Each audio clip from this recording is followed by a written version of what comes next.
আলহামদুলিল্লাহ, এই সংবাদটা আমাদের মুসলিমদের জন্য কত বেশি যে আনন্দদায়ক সেটা বোঝানো যাবে না।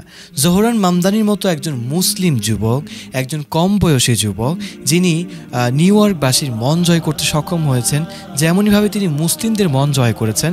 মামদানি নির্বাচিত হওয়ার পর থেকে কিন্তু নেতানিয়াহু, ডোনাল্ড ট্রাম্পের মতো মানুষেরা যারা আসলে মুসলিমদের ক্ষতি করতে চায়, তাদের কিন্তু একটা ঘুম হারাম হয়ে যাওয়ার মতো অবস্থা হয়েছে।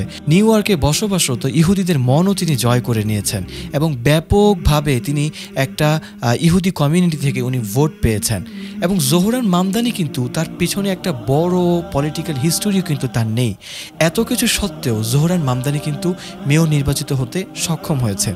এর পিছনে অনেকগুলো বড় বড় কারণ রয়েছে, তবে যেটা আমাকে সবথেকে বেশি মুগ্ধ করেছে সেটা হচ্ছে তিনি ফিলিস্তিনের প্রতি ভালোবাসা প্রদর্শন করে তিনি বলেছেন যে যদি নেতানিয়াহু এই নিউ ইয়র্কে আগমন করে তাহলে আমি তাকে গ্রেফতার করব। এরকম একটা সাহসিকতা দেখানো সত্যি মুসলিমদের জন্য অনেক বেশি গর্বের বিষয়। পাশাপাশি নিউ ইয়র্কবাসীর জীবনযাপন যে খুবই দুর্বিষয় হয়ে যাচ্ছে, তাদের বাসা ভাড়া অনেক বেড়ে যাচ্ছে, তাদের জীবনযাপন অনেক এক্সপেন্সিভ হয়ে যাচ্ছে, সেই বিষয়গুলোকে মামদানি লক্ষ্য করেছেন এবং তিনি সেটা নিয়ে কাজ করতে চান। তো মামদানি নবনির্বাচিত একজন মেয়র এবং তাকে নিয়ে আমাদের আশা আকাঙ্ক্ষার শেষ নেই এবং আমরা মুসলিম হিসেবে দোয়া করতেই পারি মামদানিকে যেন আল্লাহ একটা দীর্ঘ হায়াত দান করেন এবং তার পরিকল্পনাগুলোকে বাস্তবায়ন করার শক্তি দান করেন। অভিনন্দন নবনির্বাচিত এই মুসলিম মেয়রকে।